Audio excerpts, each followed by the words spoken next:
Thanks for your attendance today. We wanted to provide some updates. We had a pretty catastrophic day yesterday in a very short amount of period of time, about 30 minutes. We had 2 individuals shot and killed and 2 other individuals shot, one still in critical condition.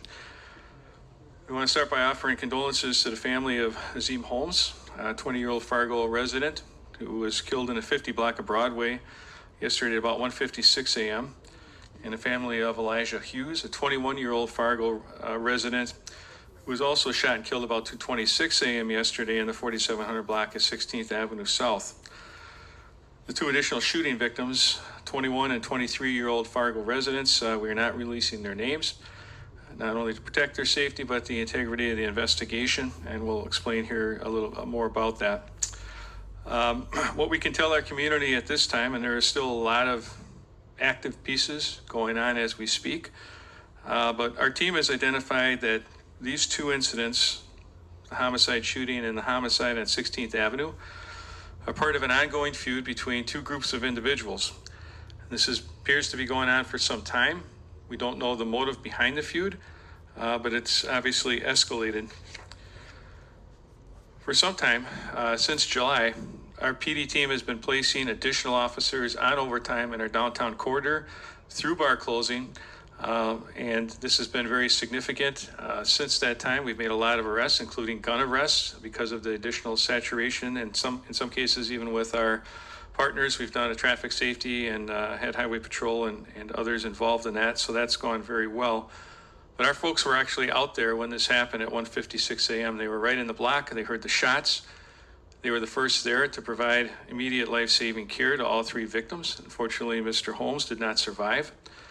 Another officer observed a man with a gun near the body and engaged bravely in a foot pursuit of this individual.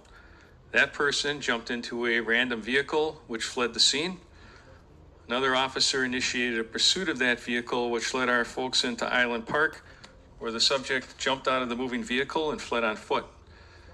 We immediately began to set up a perimeter. We had a canine and drone search in that area for some time. That individual initially eluded capture. The driver of the vehicle was arrested for fleeing. At this time, it does not appear that he's involved with either of these groups, maybe just knowing this person and picking him up. There was a gun recovered from that vehicle, and the passenger who fled on foot was later arrested. Captain Allfelt will have some more details on that as well. Back on the scene, on Broadway, the bar closing crowd became unruly and was pressing our crime scene, and our officers were having a difficult time controlling that scene. A request for mutual aid was made. It involved Moorhead PD, both Cass and Clay County Sheriffs, West Fargo PD, North Dakota University, NDHP, all of whom responded to assist in securing crime scene and in various parts of this investigation and the second incident that happened later on 16th Avenue South. We're very grateful for their partnership and assistance at the scene and in the following days, as this was a very large-scale event. I think for those of you that have been downtown during a bar closing, we know that it's a large crowd in a very short amount of time. And if there's something else in addition like this that is inflaming tempers or making it more raucous, it becomes a very dangerous situation for everyone. And so we certainly appreciate their assistance and consume the resources of almost all those agencies in that piece. While on the scene, still underway on Broadway, 30 minutes later at 2:26 a.m., a report of shots fired came in the 4700 block of 16th Avenue South. All of our folks were on Broadway with that scene. West Fargo PD responded to that initial call. In fact, I'm told that most of their shift helped us for the rest of the evening, so we're very grateful for their assistance. Upon arrival, they found Elijah Hughes deceased with obvious gunshot wounds. Our patrol officers and investigation division personnel were called in and mobilized throughout these events and have done and continue to do a fantastic and tremendous job investigating these cases. Our intelligence and analysis unit and real-time crime center were also mobilized and began immediately reviewing our technology, which greatly contributed to acquiring evidence and information, helping us and identify those involved or those that may have been at the scene of these incidents. I want to remind you that those folks are actually civilian members of our department, and I just want to reiterate, they also came in in the middle of the night on a Sunday, just like our investigators and detectives and our additional patrol people, because our department team, sworn in civilian, is committed to public safety, and I really appreciate their efforts and their continued work ethic. As a result of the investigative efforts thus far, we've identified a suspect in the murder on Broadway, and we are asking for our community's help to locate and arrest this individual. You've received with the press release earlier today a nice photo of Tyreek Jones, who is wanted for murder. There's a Cass County warrant out for him currently. He should be considered armed and dangerous, and we don't want anyone to be approaching him, but if anyone sees him or thinks they see him, we would urge you to call 911 immediately and report your observations and location to dispatch so that we can send units out there and attempt to take this person into custody. We're also in the process of identifying a second suspect who would be involved in the homicide on 16th Avenue South. So in essence, in a very short amount of time, 30 minutes, two groups of violent criminals took 2 lives and injured 2 others. That's a lot in a short amount of time, and especially at the location in which that occurred, really consumed not only Fargo PD resources, but regional resources. And again, I think it just illustrates the importance of those partnerships and how things like this can quickly become unmanageable. I'm going to turn this over to Captain Bill Alfelt, our Investigations Division Commander. I'll have some additional information about the great work and that's going on there and some other pieces for you. And then we will take questions at the end. Sir. Thank you, Chief. Thank you, everybody, for being here. Really what I want to talk about is what's been completed in the last 36 hours, basically, since this has happened. And I want to reiterate condolences from the police department to the families affected by this tragic incident. I also want to talk about how good of a job, how great of a job our Criminal Investigations Division has done in the last 36 hours. The phone call came out to us roughly around 3 a.m. That morning. In those 36 hours, an arrest has been made from an individual around the scene. A suspect has been identified in one of these homicides. 3 guns have been taken into evidence. A total of 414 and a half total hours has been put into this investigation in the last 36 hours. So we have 37 sworn, 7 civilian individuals in our Criminal Investigations Division, and those individuals in the last 36 hours have put in a 414 and a half hour combined response to this incident, which is just a testament to the dedication, the devotion of those in the Criminal Investigations Division, and in partnership with our other divisions within our agency, which have been a huge help also. Want to give thanks to some of our federal partners, which have been great help in this situation.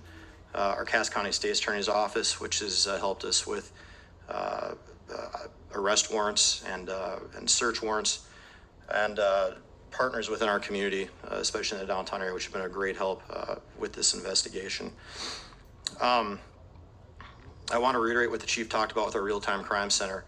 The Real-Time Crime Center has been a huge piece to identifying evidence, information for these investigations, as they're very much ongoing and will continue to be ongoing into the night, into this evening, until we can follow every lead and every piece of evidence, which will undoubtedly lead us to a conclusion to both of these incidents.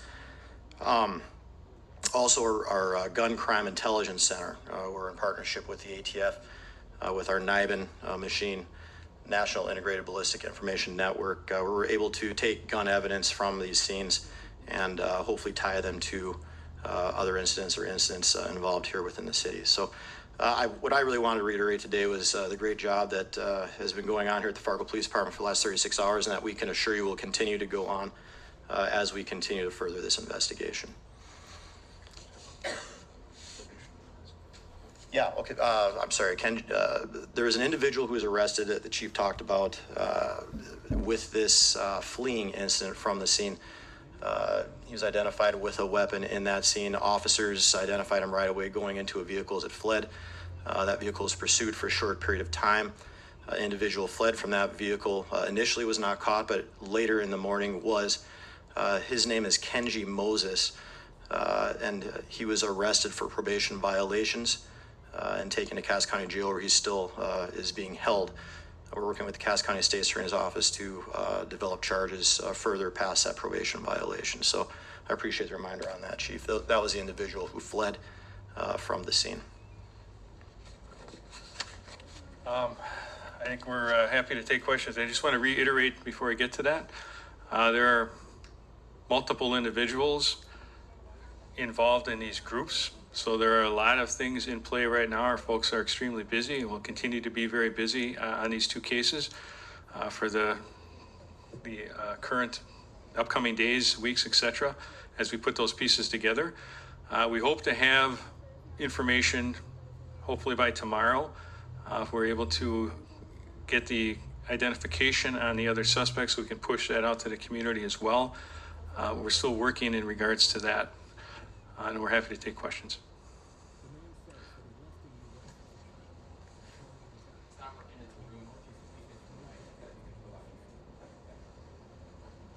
Any idea where this incident kind of started? We understand they were running down Broadway. Kind of, how did this incident happen? And then the other two individuals who you have not named, were they targeted, or were they just random people leaving the bar?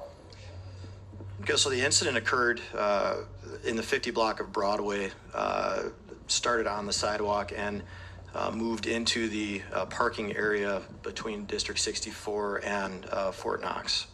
As for, what was the second question about the two other individuals? The other two individuals who were shot, were they targeted by the gunman, or were they just random people leaving the bar and just happened to get hit by gunfire? Still a subject of current investigation. Not willing to give an answer on that yet because we're still looking into that specific question. Just one other follow-up. This one's for Chief Zapolsky.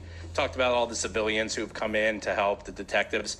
A lot of people have been wondering, why not a press conference yesterday after one of the most violent nights in the city? Where were you yesterday, and why wasn't there more out to the public?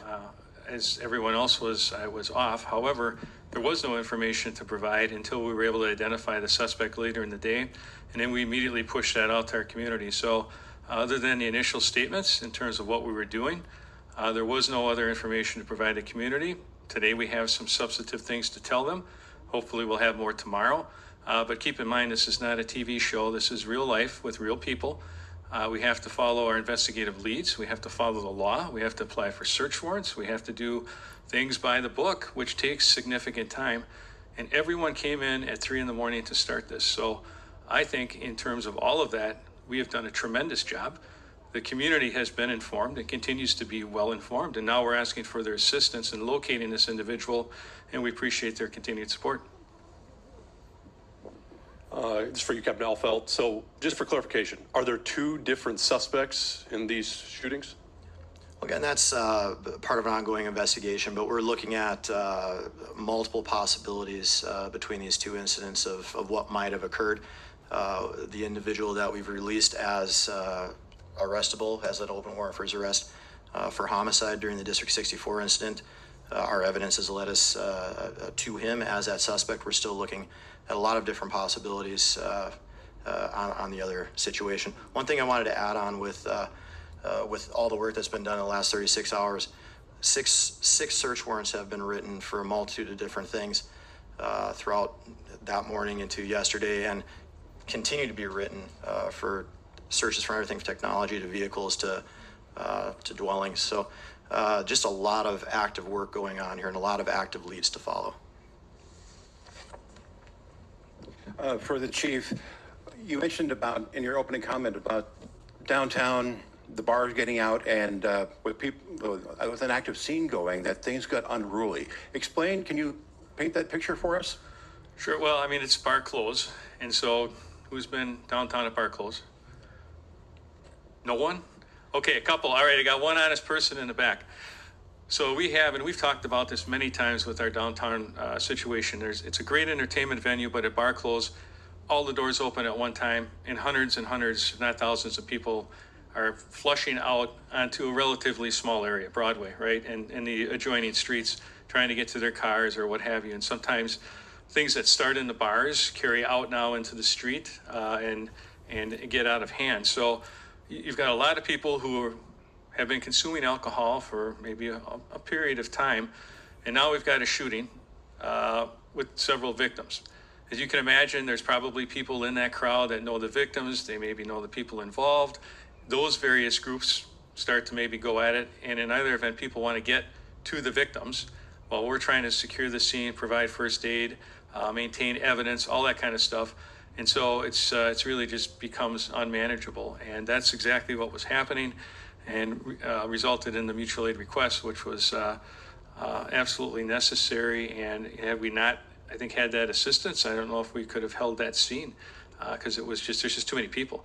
We don't have a plethora of cops at any given time. You've heard me talk about our staffing over it all and the need for more officers in our department for several years. And so we staff as well as we can. Our cops do a great job with what they have. But, we could also use more cops. Even if we did, though, in this situation, without the mutual aid, there's no way you're going to control a large crowd like that. So things just started to go south pretty quick, and they made the call.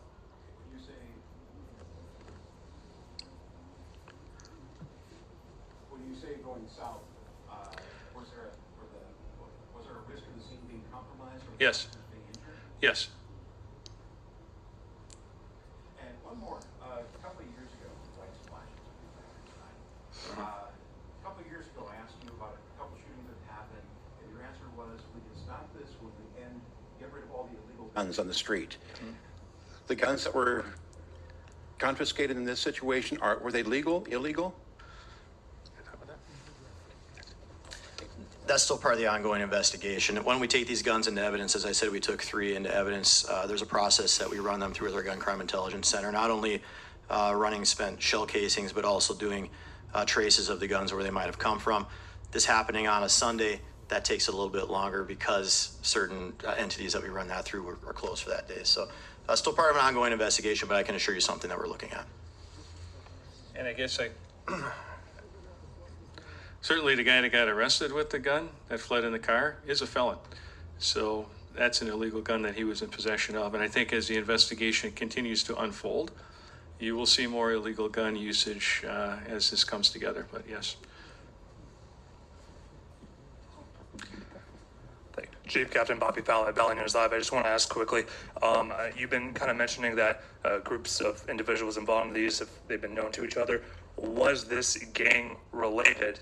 And do we know the possible location of, you've identified the suspect, one as Tyreek Jones. Do we know where he is possibly located? And if there's a suspect in the other shooting, how come a name has not been provided yet in that shooting? Sure. If we knew where Tyreek was, he'd be in custody. That's why we're here today asking for the community's help. The other suspect has not been fully corroborated yet, so until we can corroborate through legal means that we have to follow that he is in fact the suspect, we cannot release that information. So as soon as we have that corroborated, just as we do with Tyreek, and as soon as we had it put together last evening, we sent it out to our community because we've got probable cause for his arrest, and early this morning a warrant was issued to support that as well. So that's that process. And I'm sorry, what was the first question? Were these shootings gang related? Oh, yes, gang related. So there's no indication at all that there's any gang relationships. But again, as I said earlier, we don't know the motive, but there seems to be some intense conflict between these two groups of individuals. And I think as the investigation continues and we're able to connect some more dots and share more with the community, you'll see that at this juncture, we're not able to say any more about that. Chief Ken Duffy with Flag Family. I had a question about public safety. Going back to that other question, it's 36 hours later. You're holding a press conference now. All day yesterday, people did not know if they were safe to go downtown. I mean, there were 2 different shootings. No information until 5:30 yesterday. What about reassuring the public that they're safe to go downtown, walk around, and get information out there about the shootings, regardless of what you have? Yeah, I think we did that in our releases. In fact, the mayor did a release as well, and I commented. That, as well. I think I got to interrupt you. That was at 5:30 in the afternoon. I mean, it happened at 2 in the morning. We're talking about 5:30, and there was no information until then. I think we gave you all the information we could. There isn't anyone here that can ensure anyone's safety anywhere in the world. Things happen. So I don't know exactly what you're looking for, but we've provided as much information as we can, as quickly as we could. And we didn't know, as we were still in the midst of that investigation, what the significance or extent of this is. So there's really nothing more for us to say on that. Well, Chief, if I could just follow up, I'm not necessarily looking for it for me. It's about Sure. the public and their interest in knowing about what's happening concerning their safety downtown. Right. I think the public is interested in identifying and making sure that those involved get arrested. I think I could talk about the safety of downtown, and just as well as I could make that statement, you would likely mock me in the media for saying, well, if it's so safe, why did the shooting happen? So I think we're talking about a no-win situation and a no-win question. So I'll leave it at that. Chief, I think one more. Next if I could. question, please. Karsh. KFGO girl. Yes.